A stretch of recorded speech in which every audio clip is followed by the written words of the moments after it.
B.Ed training, we get very little of what we want out of the B.Ed colleges.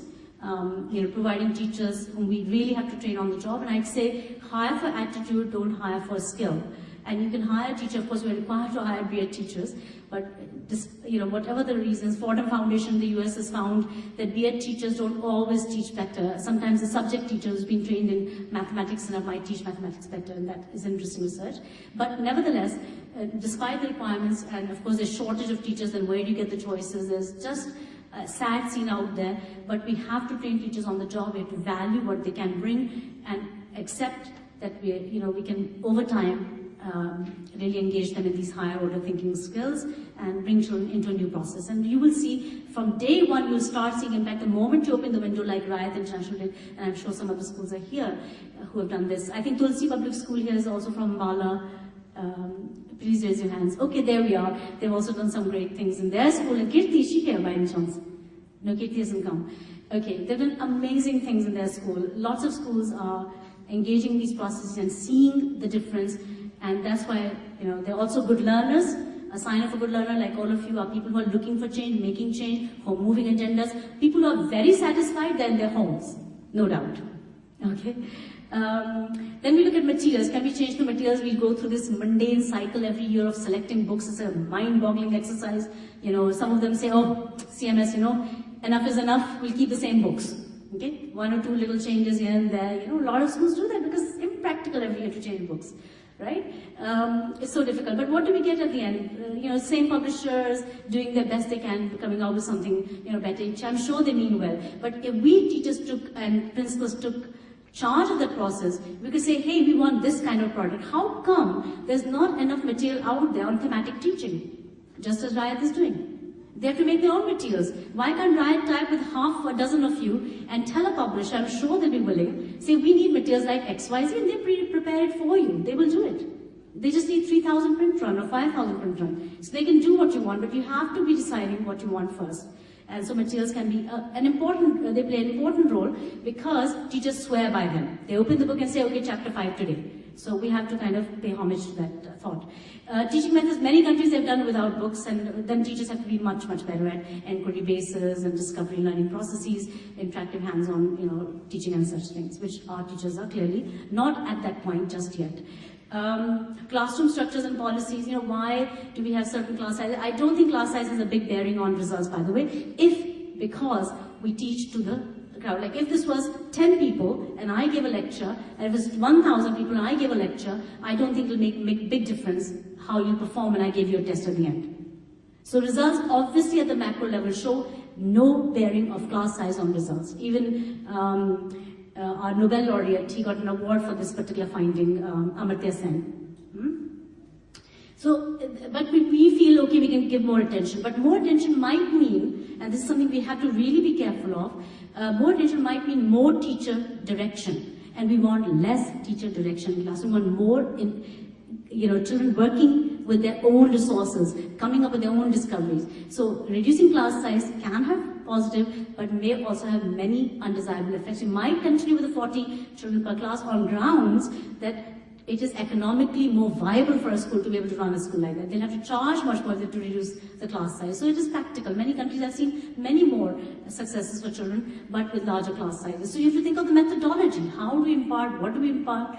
And especially changing the premise from compete with others to compete with yourself, you will see dramatic improvements despite class size. W.H. Smith Memorial, Banaras, are they here? W.H. Smith Memorial? Varanasi? Okay, they have done this. They've got 65 to 80 children in each class.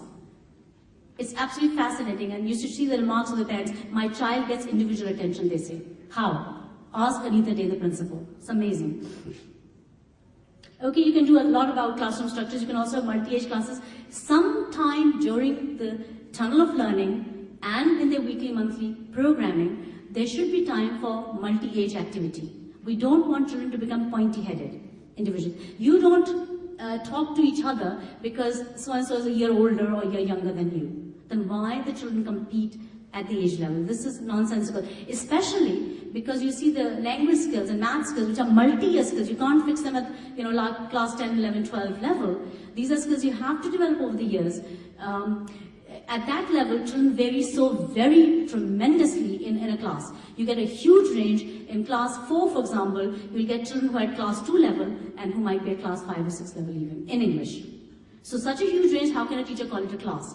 So we say at some point along the way, despite all those practical issues, we should figure out a way to bring children together, to work together. And I don't know if Bindu has done this in Riot, but we really encourage that through thematic work, which is where you combine science, social studies, knowledge, project work not that's done at home by the parents, but in a different way, in a real way.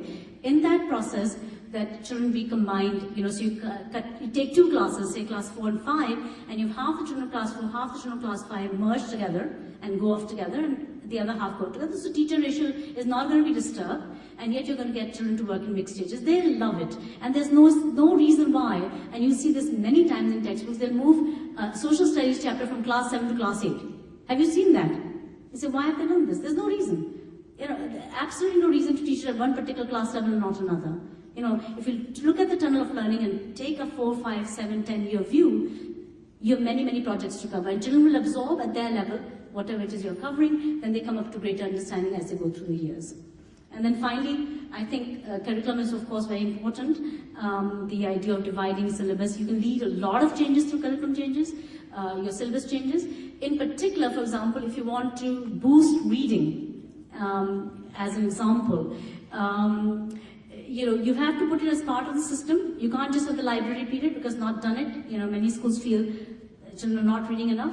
So you put it as part of the system, and don't think of it as a 40-minute period. You can have a club period, a 60-minute period, for example, or 50-minute period, as you can afford. But you put it in the timetable. Whatever you put in the timetable will get done. Reading log, children get their storybooks, a class equivalent of libraries, trolleyed in by the librarian into the class. Children borrow their books, they read for the whole week, they maintain their daily logs, come back a week later and submit their logs, and they've read a whole bunch more. And then you report back on it through the report card. So when you make a complete system, when you do that, things will happen. And not when you just desire it and say, oh, I wish more reading happened and parents come and read in the morning and all sorts of things. We can try that also, but it has to be part of the system. It has to be respected through the system. It will happen. So curriculum and timetabling become very important. And finally, assessments. Though I put assessments last, I feel assessments are going to drive change more than any other thing in education.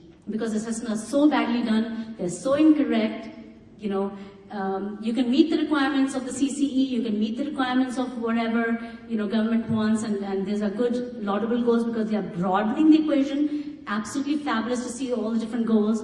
We have to be rigorous about doing them. That's one thing, not just, write a B grade or whatever and, somehow a report is made. But more importantly, you have to see assessments as competition with oneself and not with another. So percentile scores, though you have to report on them, are not a good measure of competition with oneself. They encapsulate how you are in relation to another. And I think that does not help me as an individual.